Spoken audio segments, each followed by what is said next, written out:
N.U.B.Y.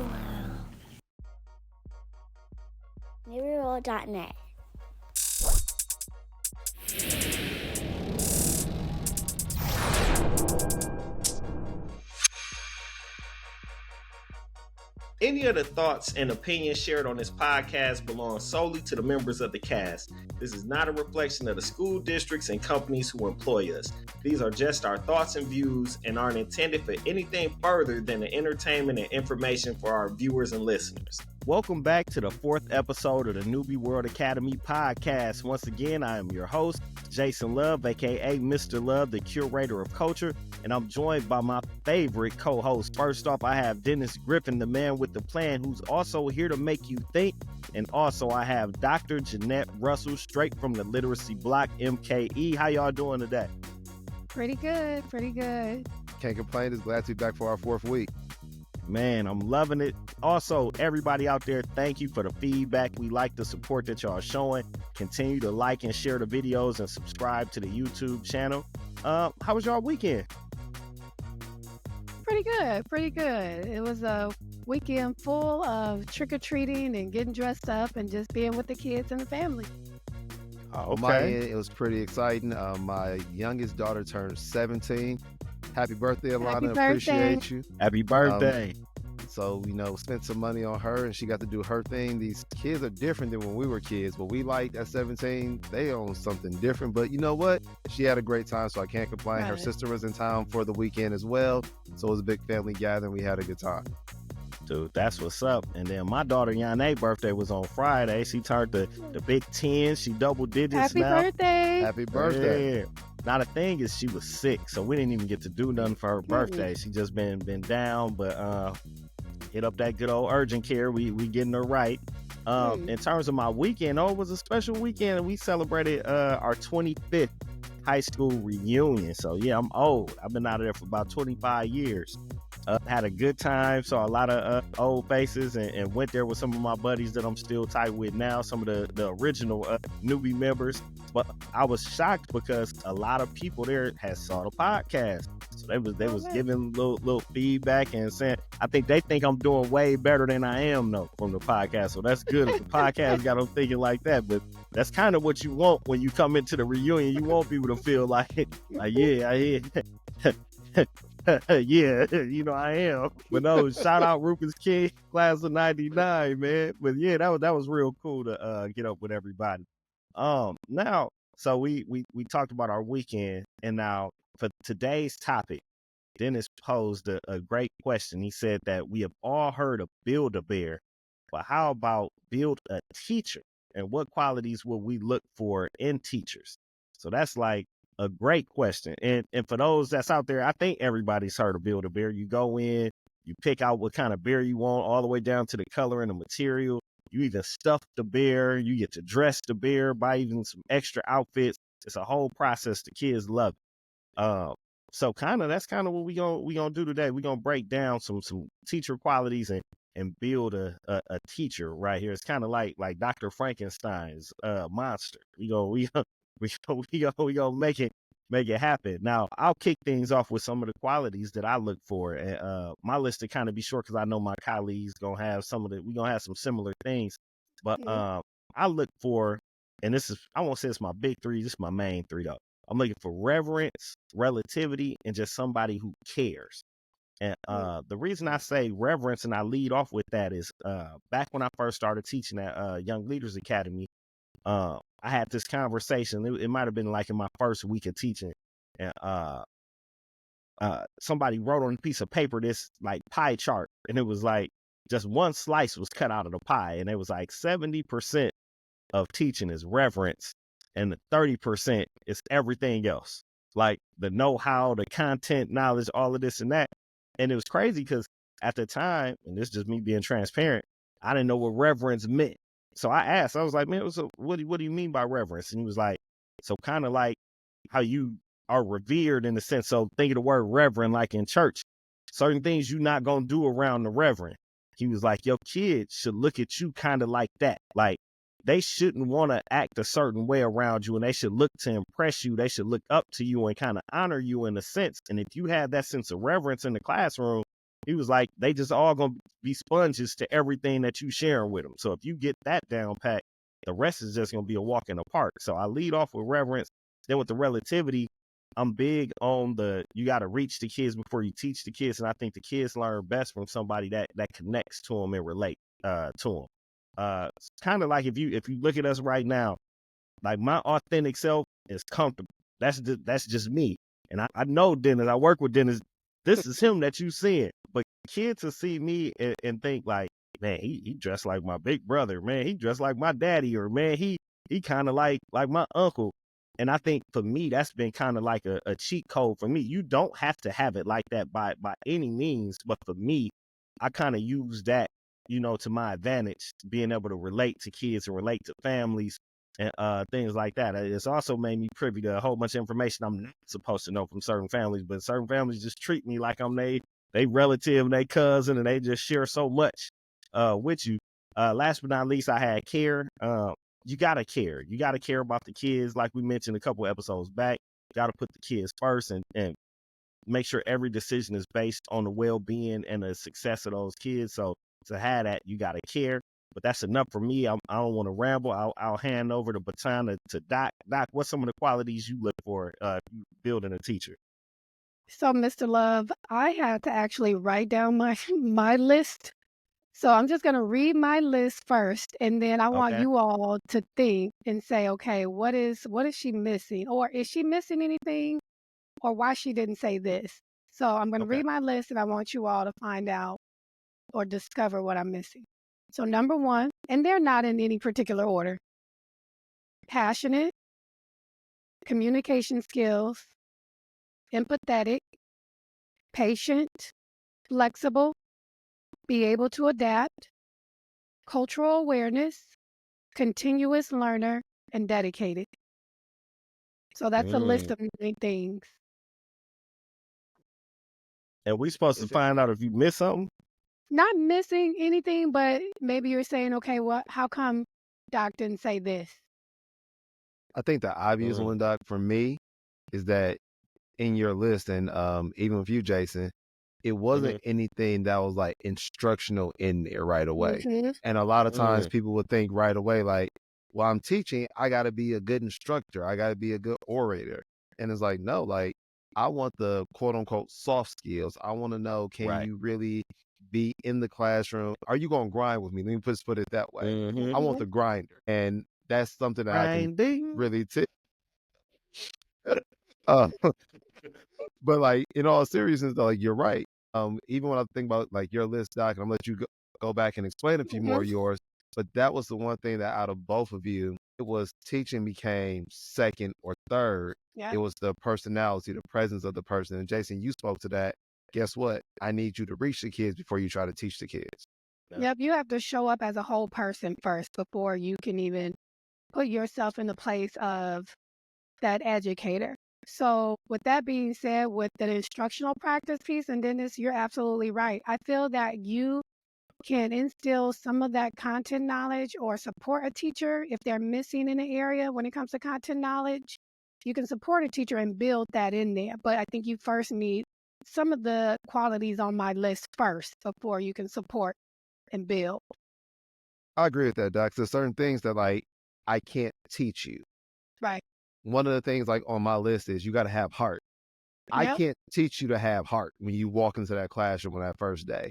I can help encourage you and put supports around you, but to wake up every morning knowing, going back to like last week, you're going to be an X factor. I can't teach you to have that heart. One of the things that's big for me is I can teach you how to be a learner though. And when I say learner, I'm saying I want you to be the student. I don't want your students to be the students first. I need you to be the student. How are you going to receive feedback? How are you going to look at the problem and say, what can we do differently to solve this problem? Because that's what learners do. I need you to model that for your students, because the reality is we don't have all the answers when we get in front of these classrooms. And then, Doc, when you talked about being flexible, I think that's just so important, because every single day, here's the reality.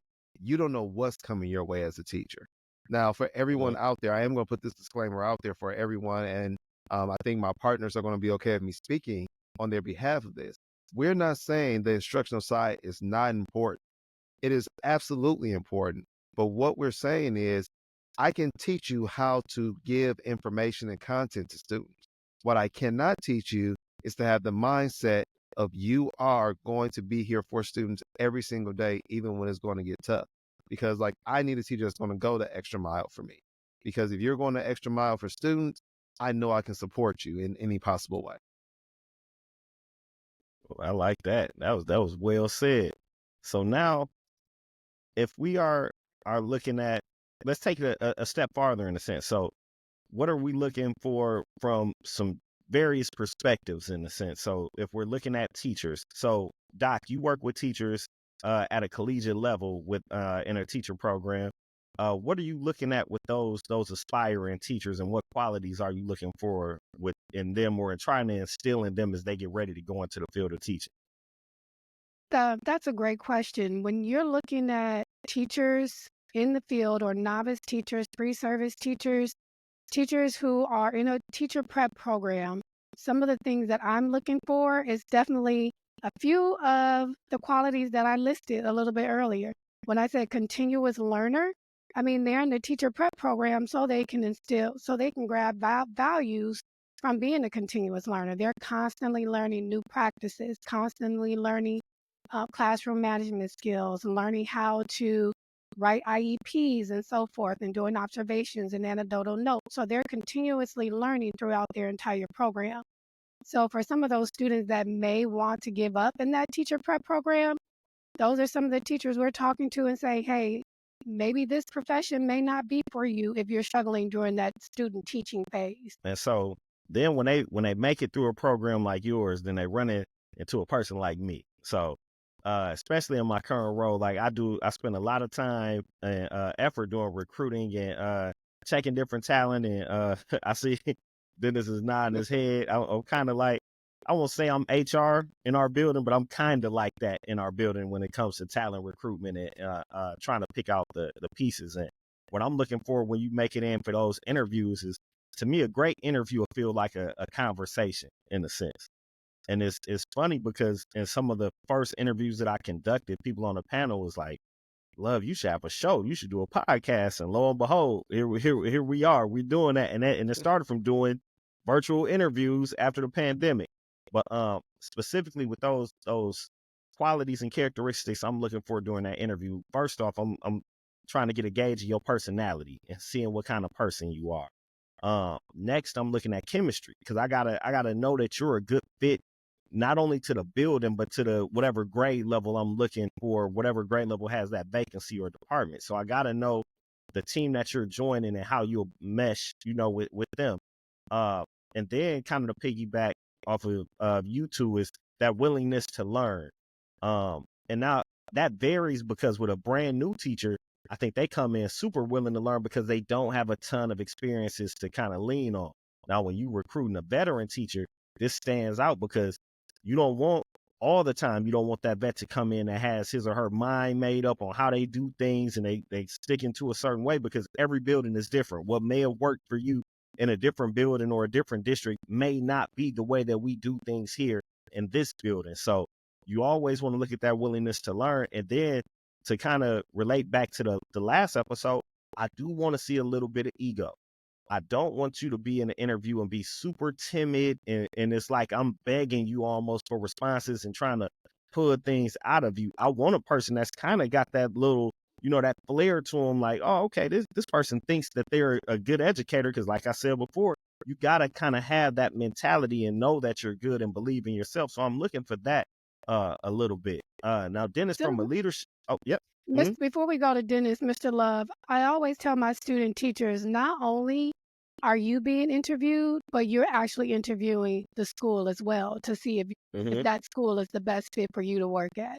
Because if you're seeing I mean, you should definitely ask questions when you are in an interview. Because like you said, Mhm. Mr. Love, if they don't show their ego or if they don't show that or ask questions or respond in a certain way, then that could be a little bit of a problem. So I should Mhm. be interviewing the school as well as the school is interviewing me. Yep. And Doc, it's interesting that you say that. When I'm on interviews with Jason, here's what everybody says like towards the end. because we have fun. Like we let our natural personalities out, just like we do on this show. We're laughing, we're cracking jokes, to where you almost feel like you're not interviewing to a certain degree. Mm-hmm. Right. And then by the end, people are like, we want to come to that school because you guys are there. And I'll always remember that Mr. Love said this to me when he started taking over the interview piece. I'm creating an environment where I'm going to sell you on working with me. I'm going to sell the people on working with you, Dennis. And then everything else will fall into place. Because if they're seeing from an interview that we are a portion of the school, in their heads, they're going to start saying, this must be how their school is. And then we always tell them full transparency, hey, we're just like any other school. We're just like any other family. We have our problems from time to time, but we're going to have fun at work. And then that energy attracts a lot of positivity to our building. Yeah. And we're able to see in the interview, like, oh my goodness, guess what? They're going to be a good fit. Because sometimes you can just tell from the interview, you got it. And I think that's another key piece. So Dennis, let me share this with you, some feedback that I got from some of my students. So Dennis spoke to my student teachers not too long ago, and they said, oh, I would really love to work at his school because they saw that in you, that you were very personable and you were willing to grow them as a teacher. So they were asking you questions and you were responding to their questions, and they just felt supported. So you might have probably about 26 people trying to work at your school district. All 26 of you, Mr. Love's email address is. I will get at it at a later date. I think Doc got me on the schedule. I think I'm Yes, on the you're coming schedule. up I'm next on the month. calendar. Next Yeah, month. Even you're on the better. I seal the deal. Is it gonna be the same group, Doc, that he talked to, Yep, or same is it a group. different group? Same group. Okay, yep. Tell him wait till they get a load of me. I'll let them know. He got them started. I'm gonna finish it out. We gonna have all of them on to come and They join were a this show. little quiet, but once Dennis got off the call, they were like, oh, we want to work at school.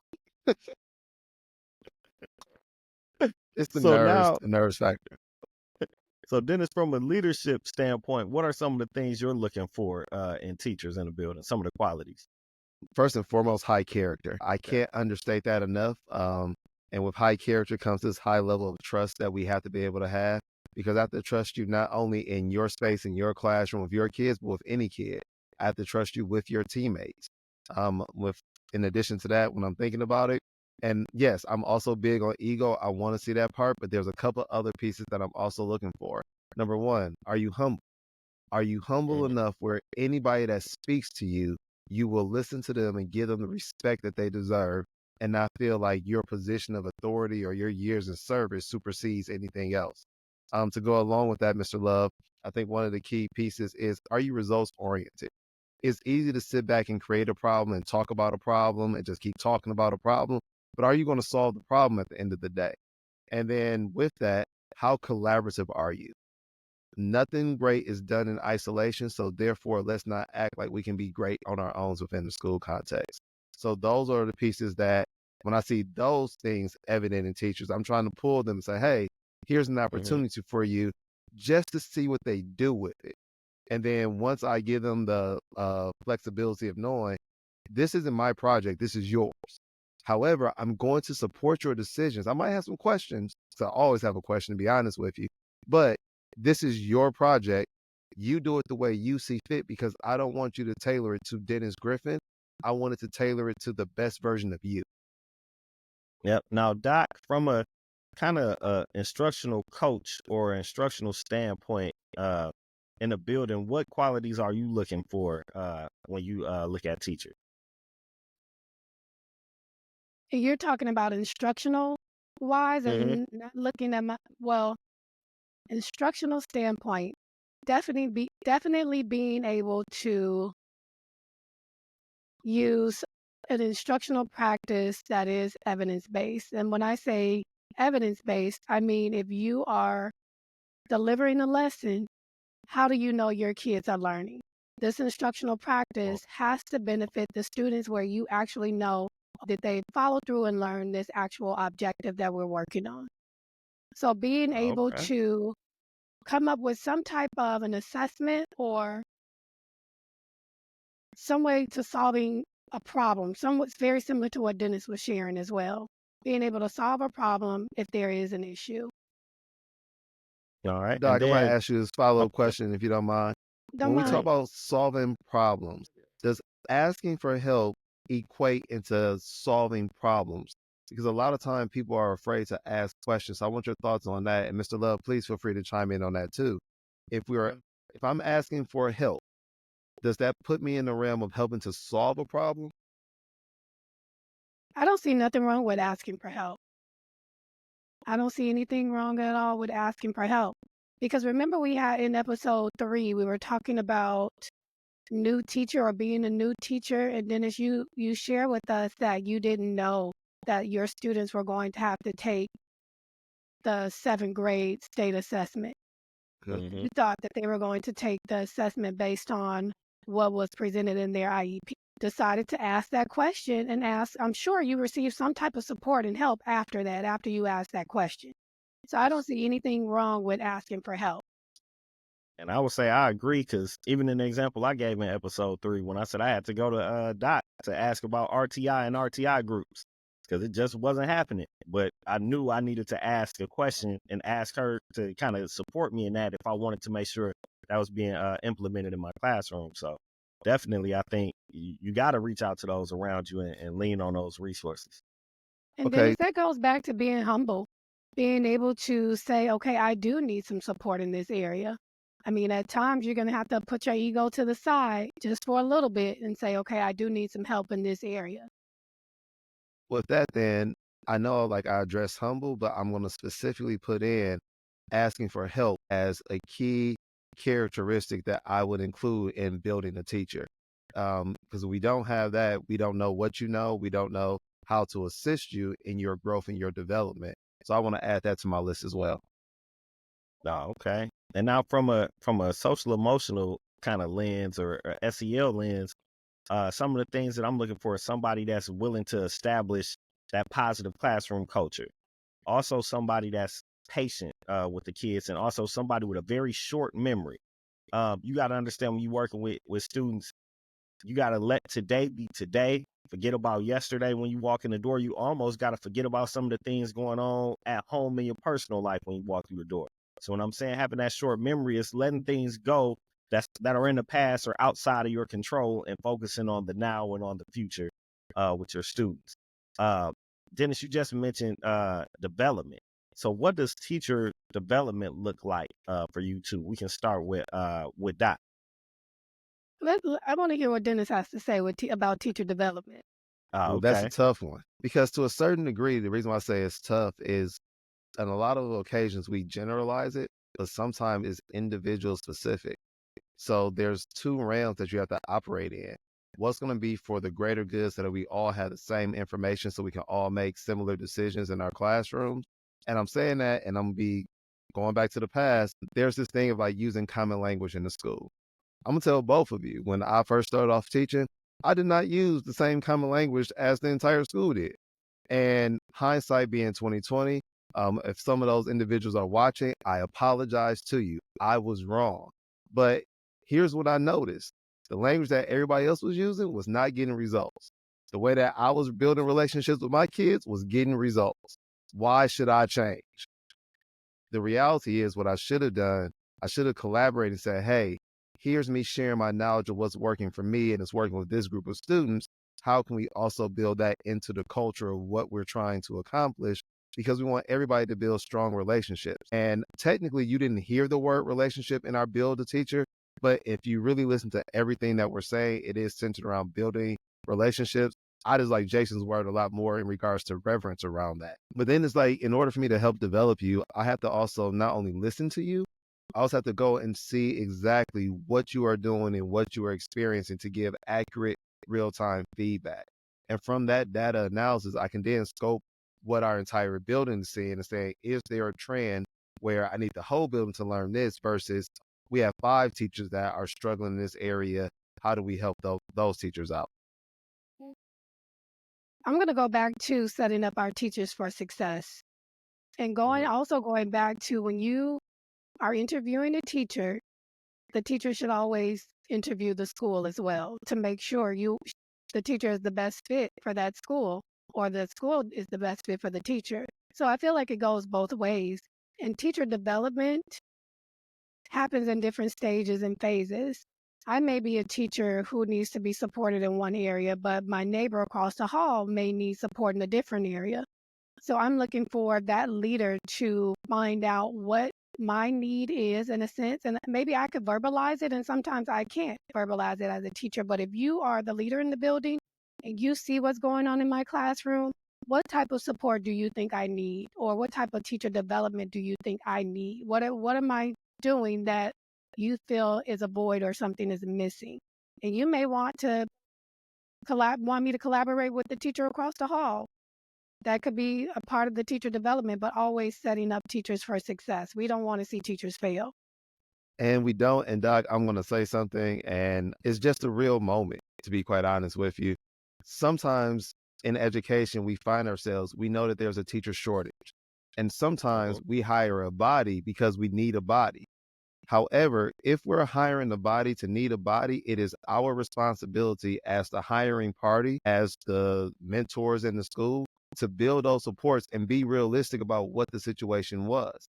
Now, that doesn't mean that the teacher wasn't a good fit at my school. It's just at that situation, that was the opportunity that was presented to them. But it's still my responsibility to ensure that every kid in that classroom gets the supports that they need.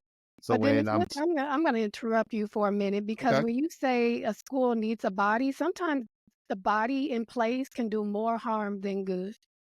and it has. In all fairness, I have to agree with you. There have been times where we've gotten bodies in education.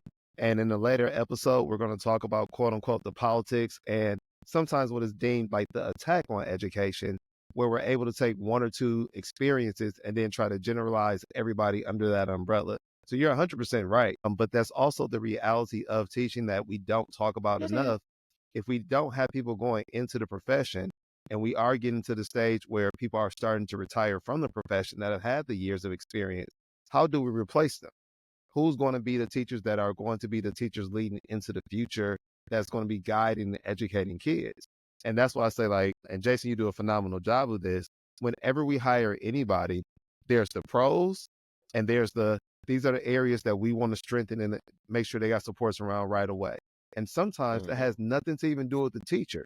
That has to do with the grade level that we know that the teacher is going into. So guess what? That first month, you might get a heavy dosage of seeing the principals every day. It doesn't mean that we think you're lacking on any end. We're just being proactive to ensure that level of success that you continue to talk about for the past 4 weeks, Doc. And I think that's just so important. And before we move on, my thoughts on teacher development, I kind of look at new teachers kind of like rookie quarterbacks in the NFL. A lot of times when quarterbacks come into the NFL, you can tell how good or how great they will be based on the current quarterback or the veteran quarterback that's there, because they're sitting down on the bench and they get to see this quarterback, how they break down plays, how they read defenses. So if you look at, let's say we'll be homers for this episode. Doc, I know you from the Shy, so no disrespect here, but I'm gonna talk about the pack for a second. If you look at Aaron Rodgers, he was behind Brett Favre, so it made Aaron Rodgers great. Right now we got Jordan Love. Shout out Lil Cuz out there, Jordan Love, but he got to be behind Aaron Rodgers. So now when he's on the field, he's doing good too because he got to see that veteran before him. But then outside of that, it's a productive struggle. A lot of teachers aren't going to come in brand new and just know everything to do. But as long as that struggle is productive, they're learning from their mistakes. And then it's all about reps and getting repetition, going through the motions, creating lesson plans, delivering those lessons, thinking about those lessons and what went right, what went wrong, and doing the cycle all over again until you get those reps down, till you get actually comfortable in doing what you're doing. And at the end of the day, it's all about perseverance. Will you get back up when you fall down? Will you keep on fighting for those kids and keep showing up every day? So J now, Love, I got to yep, tell you real quick, I can't top what you said. The only thing I'm going to add to it, that okay, same philosophy applies to veteran teachers too. Who are you okay, watching? Who's modeling for you? What questions are mm-hmm. you have? Do you have perseverance every single day? I can't say what you said any better than what you just said right there. And So veteran now, teachers, don't be afraid to learn from the newbie teachers, the new ones. So because they have some of the most up-to-date practices, in their toolbox. So It's always great Mm. to go back to. I mean, you can definitely learn from each other. So now we got a special segment of the show. We gonna talk about qualities that we remember from teachers that we either had or teachers that we worked with. Those qualities that kind of stuck with us. So this is a time that we gonna possibly shout out a couple teachers that had that impact with us. We gonna start out with Dot. I want to shout out an 8th grade science teacher that I had.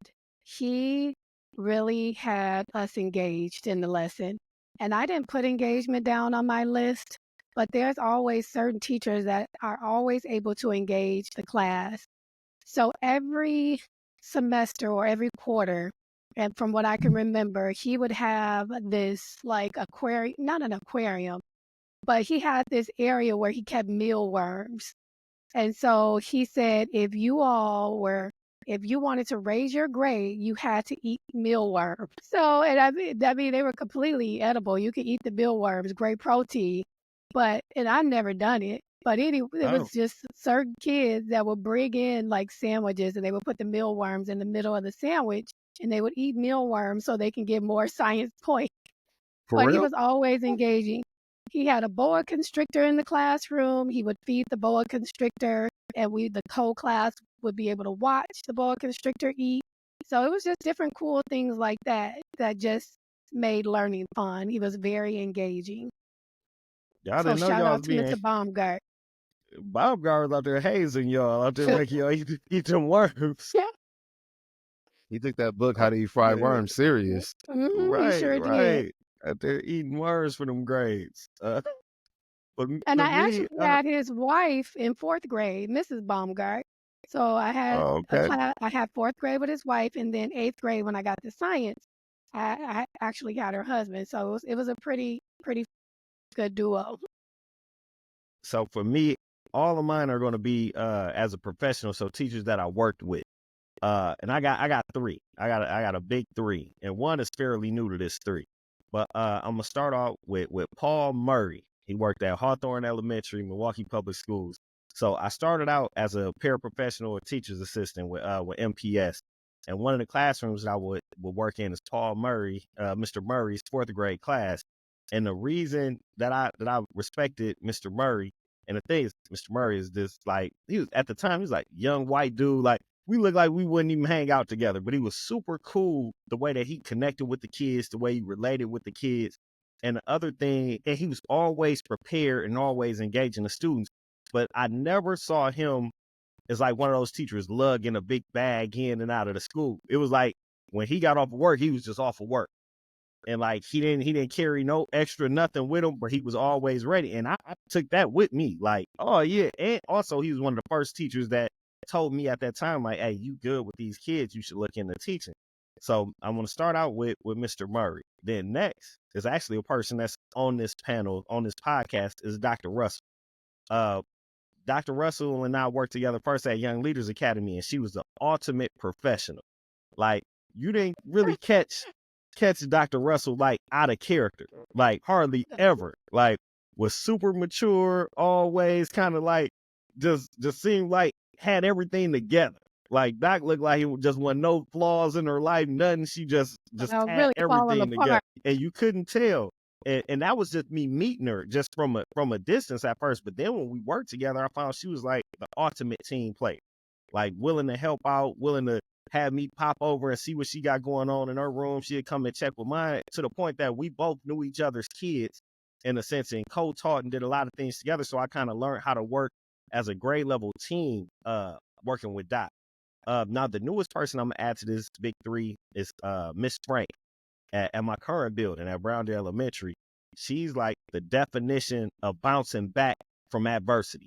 I won't even go into details, but she showed like you can have like a major situation in your life that's like life changing and then still show Wow. up the same as you did before or even better and move on. So Yeah. like that was like big. So shout out Miss Frank.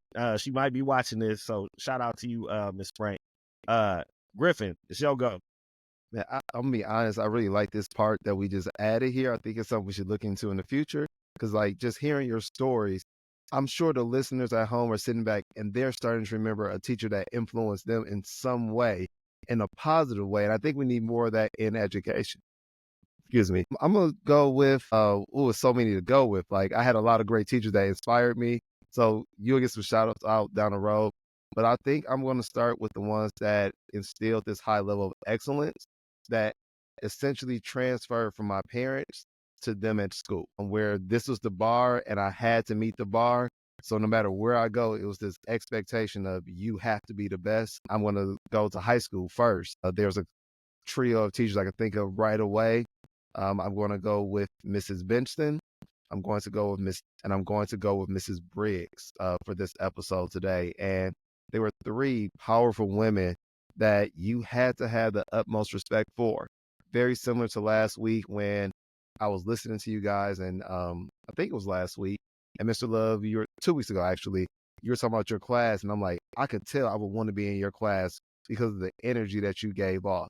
This is the energy that those teachers gave off. But at the end of the day, they helped me with the philosophy of I will always listen to you, but you will listen and respect me as well. And I've never gone away from that.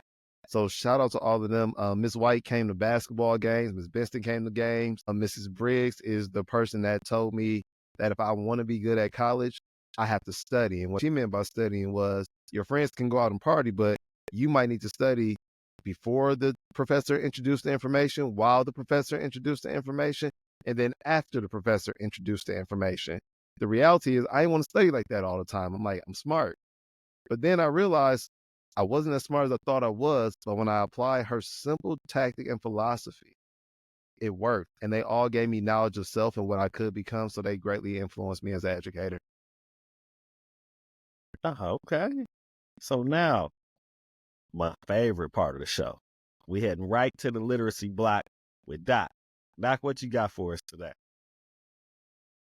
Wait, no, hold on. I skipped something. You know, sometimes we mess That's up. okay. We can go right to the block. Hold on, Let's go. let me know. We gonna bring it back. We gonna come back to the block. We Okay, we gotta come back. tie up one last loose end before we go to the block. What qualities do we hope to leave our scholars with when we teach? So we talked about the qualities of teachers, but what type of qualities do we like to leave? What we like to leave our students with when they move on from us at the end of the school year? Doc, you want to lead us up? No, who want to lead off? Matter of fact, who want to? I can lead us off. Okay, lead us off. One quality for me would definitely be consistency. My students always knew that I was a consistent teacher. I showed up the same way every single day, giving one, no matter what would happen at home or if I was having a bad day, they knew I was going to be very consistent and show up for them in the classroom. Oh, That's a great one, Doc. I'm gonna follow that one up. And my as we're building this teacher, if there's something that you take away from that teacher, it's something I tried to make sure that kids took away from me. You can do anything you put your mind to, and there is no such thing as an obstacle. And I say that because the reality is life is really hard. And we don't always give that aspect to kids. And when I sat back and I thought about it even more, I used to tell my kids, you had me for a teacher. I know I was tough on you. You won't find another teacher that can give you a problem.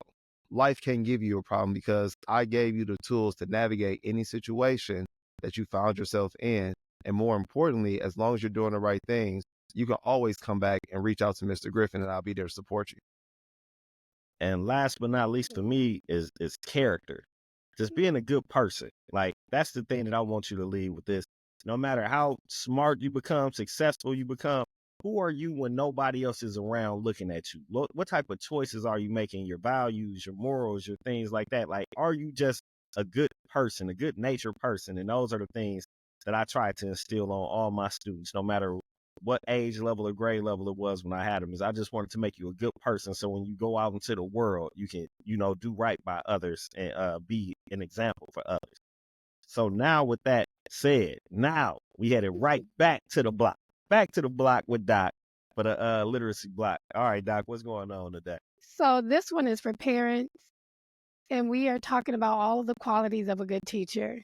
And for parents, Do not be afraid to ask your kids, teachers questions. Ask questions, ask questions, ask questions to get to know the teacher, and ask questions to get to know what's going on during the day. Like what's going on during the educational time, what's going on during the block where you're doing transition. Just continue to ask questions. And we should definitely do a segment on what questions to ask your child's teacher or the principal or the school or the school district. Oh, I like that. Noted. Noted. So now another favorite segment of the show, here to make you think. Griffin, what you got for us today? Well, I'm going to align it with us building a teacher. So when you build something, that becomes who they are, and who you are leads to why are you inspiring others that are around you, which is going to lead to what you are going to do to inspire others, that ultimately comes out and manifests itself in how you are serving your purpose. We all have a purpose to serve, but in order to serve that purpose, we have to look within ourselves and start to say, what built me to be the person I am today, that's inspired me to lead, that's serving in what capacity I am in. So when you add all of those pieces together, guess what? You are making a difference because you are aligned with your purpose. And that's the Here to Make Me Think section of the Here to Make You Think section of the show today. Oh, there we go. So now, as always, we like to wrap up with some best practices.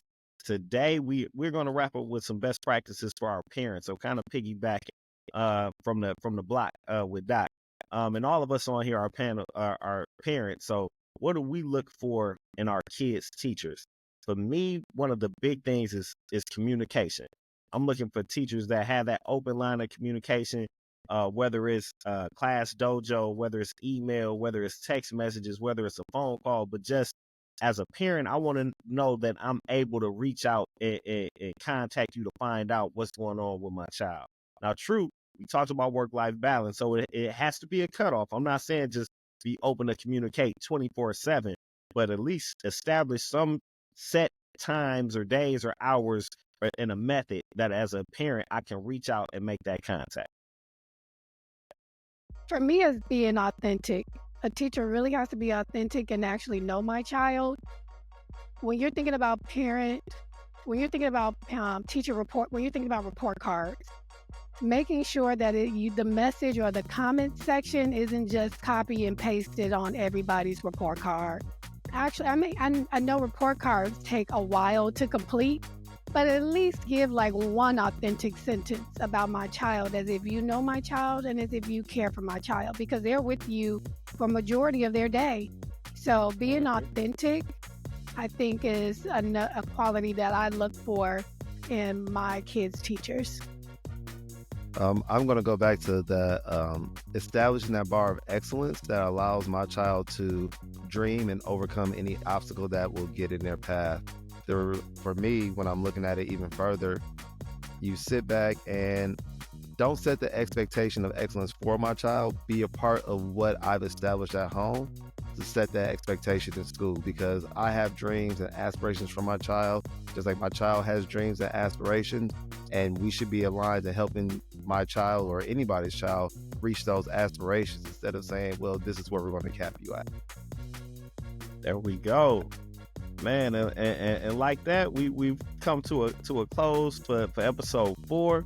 Doc or Mr. Griffin, either you got any last words or shout outs before we get ready to close? No last words from me. My last words is this: we built a teacher today, but guess what? There are so many more components that you can add to that teacher. This is not the end all be all. So do me a favor. When you're watching this video, or if you're watching one of the reels, comment about a characteristic that you would have added that we didn't name, and tell us why. And maybe on our next episode, we'll be able to read back some of the responses that you guys gave us, because I'm quite sure there's some things that we missed, but this is just what we gave you today. I like that. I like that. I like that. So we giving out homework. I got some more assignments for everybody to do there. Make sure you get a copy of Shampoo Day by Dr. Jeanette Russell. Also, make sure you visit newbieworld.net. Grab you some merchandise on there, some merch, so you can support the team, support the movement. Also, like Mr. Griffin just mentioned, when you watch these reels or watch the videos, click like, subscribe, share, comment, do all of that. Those things go a long way, and it can keep us in the algorithm. And with that being said, we out of here. If you like the video, then like the video. Episode 4, we out. Say thank you for watching. Thank you for watching. Like and subscribe.